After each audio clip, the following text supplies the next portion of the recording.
ክትትልና ድጋፎች ይመስላሉ። በዛም እየመጡ ያሉ ለውጦች ምንድን ናቸው? ከአምናው በንጽጽር ከመለመጃ ጋር ተያይዞ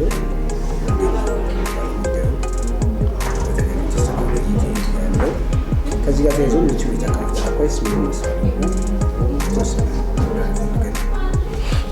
መልካም። ያው እንደ ወረዳችን ከሮብና ዓርብ ውጪ ቅዳሜን ጨምሮ አገልግሎት እንዲሰጥ ይደረጋል፣ እየተደረገም ይገኛል። ይበልጥ ደግሞ ሮብና ዓርብ አመራሩ ሁሉም ባለሙያው ቢሮ ተገኝቶ ለተገልጋይ አገልግሎት መስጠት ስላለበት በዛ መሰረት ስራዎችን እየሰራ እንገኛለን ማለት ነው።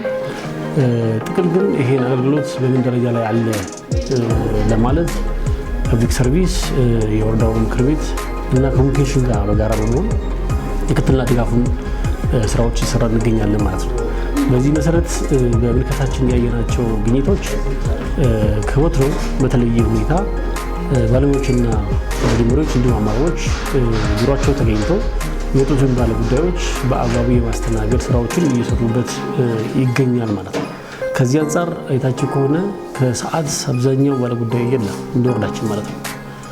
ይሄ የሆነበት ምክንያት ደግሞ ተገልጋዮች ሲመጡ በአግባቡ እየተገለገሉና ወዲያውኑ አገልግሎቱን አገኙ ስለሚሄዱ ከሰዓት ፍሪ የመሆኑ ሁኔታዎች ይስተዋላሉ ማለት ነው። ይሄ ያው በቀጣይም ተጠናክሮ የሚቀጥልበት አግባብ ነው የሚሆነው። ጥቅል ግን አገልግሎቱን የተሻለ ለማድረግ አሁን የሮብና ዓርብ ብቻ ክትትልና ድጋፍ ሳይሆን ምቹ ሁኔታ ደግሞ መስራት ያስፈልጋል ማለት ነው። ለተገልጋዩም ለአገልጋዩም በተሻለ ሁኔታ ምቹ ሁኔታ እንዲፈጠር ለማድረግ ጥረቶች አሉ። አሁን አይታችሁ ከሆነ ግቢ ውስጥ የብር ግቢውን የተሻለ ለማድረግ ህንፃዎችን በአዲስ ደረጃ ግንባታ እንዲፈጸም ለማድረግ ከክፍለ ከተማ ጋር በጋራ በመሆን ስራዎች ሲሰሩ ይገኛሉ ማለት ነው። ለምሳሌ ከምቹ ሁኔታ በተመለከተ በወረዳችን ደረጃ እየሰራን ያለነው የሰራተኛ ካፌ አይታችሁ ከሆነ በልዩ ሁኔታ በአማረ ሁኔታ ስራዎች እየሰሩ ይገኛሉ። ሰራተኛ በዚህ ልክ ደስ እያለው የተጠቀሙበት ይገኛል ማለት ነው። ሌላኛው በጽሕፈት ቤቶች ውስጥ ቢያንስ ጽሕፈት ቤቶች ምቹ መሆን አለባቸው።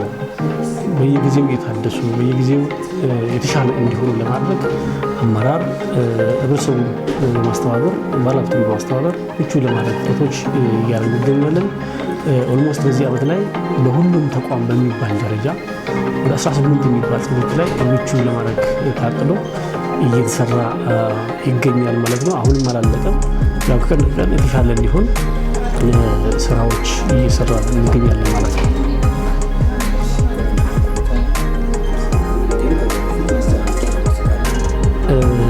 ማስተላለፈው መልእክት እንግዲህ መንግስት ለተገልጋዮቻችን እና ለአገልጋይ ምቹ ሁኔታ መፍጠር ስፔሻሊ ለሰራተኛው ከጊዜ ጊዜ ደሞዝ መጨመር ቢያንስ ካለው ኑሮ ውድነትን ቢያንስ መቅረፍ እንዲቻል ጨምሮ ይገኛል።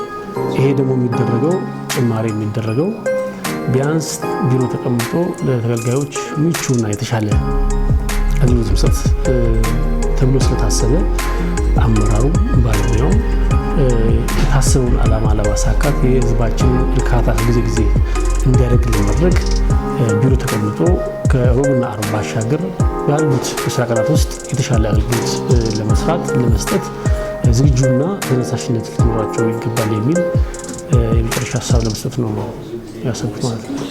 እናመሰግናለን።